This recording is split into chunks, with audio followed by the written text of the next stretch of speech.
बिस्मिल्लाहिर्रहमानिर्रहीम अस्सलामुअलैकुम।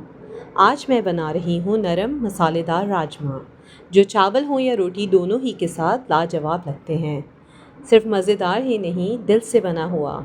जो कभी नहीं खाते थे वो भी मांग कर खाएंगे। इसके लिए पतीले में मैंने 2 मीडियम साइज़ की प्याज चॉप करके ऐड की। ऑयल ऐड किया। ऑयल तकरीबन 3 से 4 खाने के चम्मच है। आधा चाय का चम्मच ज़ीरा ऐड किया। थोड़े से कड़ी पत्ते ऐड किए, ये ऑप्शनल हैं। अदरक कुटी हुई ऐड की 1 चाय का चम्मच। लहसुन पिसा हुआ ऐड किया 1 चाय का चम्मच। मसाले ज़्यादा डालने से आपका खाना मज़ेदार नहीं होता। मसालों को बहुत तनासुब से डाला जाता है। टमाटर ऐड किए हैं 2 मीडियम साइज़ के। इसके बाद मैंने नमक ऐड किया 1 चाय का चम्मच। लाल पिसी हुई मिर्चें 1 चाय का चम्मच। हल्दी आधा चाय का चम्मच।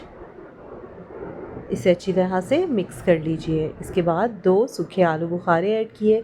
इन्हें मैंने थोड़ी देर के लिए पानी में भिगो दिया था, 5 से 10 मिनट के लिए। इसके बाद मैंने अच्छी सी बुनाई की और इसे ढक दिया ताकि टमाटर हमारे नरम हो जाएं। थोड़ी देर बाद, तकरीबन 10 मिनट बाद, टमाटर हमारे नरम हो चुके थे। इसे अच्छी तरह से भून लिया और थोड़ा सा चमचे की मदद से इसे मैश कर लिया। इसमें राजमा ऐड करेंगे। राजमा 1.5 कप हैं, ये पानी के साथ ऐड करेंगे और इन्हें मैंने पहले उबाल लिया था। राजमा ऐड करने के बाद अच्छी तरह उबाल आने देंगे और फिर 10 मिनट के लिए हल्की आंच पर पकने देंगे। राजमा हमारे तैयार हैं। इन्हें हरा धनिया और हरी मिर्चों से गार्निश कर दीजिए। अगर आपको रेसिपी पसंद आई है तो मुझे कमेंट करना ना भूलिएगा। अगली रेसिपी में मिलते हैं, तब तक अपना बहुत ख्याल रखिएगा। अल्लाह हाफ़िज़।